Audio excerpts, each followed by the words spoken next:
Hi అండి అందరికీ. ప్రతి నెల అయితే నేను ఇదే అనుకుంటానండి. అన్నీ కట్టవలసినవన్నీ కట్టేసి ప్రశాంతంగా ఎప్పుడు ఉంటామో, ఈ నెల ఉంటామా అని ఎదురు చూస్తూ ఉంటాను. మళ్ళీ ఈ నెల కూడా అదే పరిస్థితి.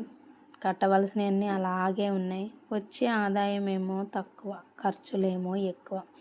ఎంత పొదుపు చేసుకుంటూ వచ్చినా అక్కడికే వస్తుంది పరిస్థితి. ఇంకేం చేయాలి, ఎలా బతకాలి అర్థం కాని పరిస్థితి. ఇదే టెన్షన్ అండి ప్రతి నెల. ఈ నెల అయితే మరీ ఘోరం అయిపోయింది. నాకు హాస్పిటల్కి, పిల్లకి హాస్పిటల్కి, ఏంటో ఏమో ఎక్కడ లేని ఖర్చులు అయితే వస్తున్నాయి. ఆదాయం తక్కువైపోయింది. ఈసారి షాప్ అయితే తీసేసి ఇంట్లోనే కదా, ఇలాగన్నా కొంచెం మనీ కనిపిస్తాయేమో అనుకుంటే ఎటు వచ్చిన డబ్బులు ఎటు వెళ్ళిపోతున్నాయో కూడా అర్థం కావట్లేదు. మెయిన్గా కట్టేటివి కూడా కట్టలేకపోతున్నాం. ఈ టెన్షన్స్కే నేను వీడియోస్ కూడా ఏం పెట్టాలి, ఏం చేయాలి, నా బుర్ర అన్నది ఏం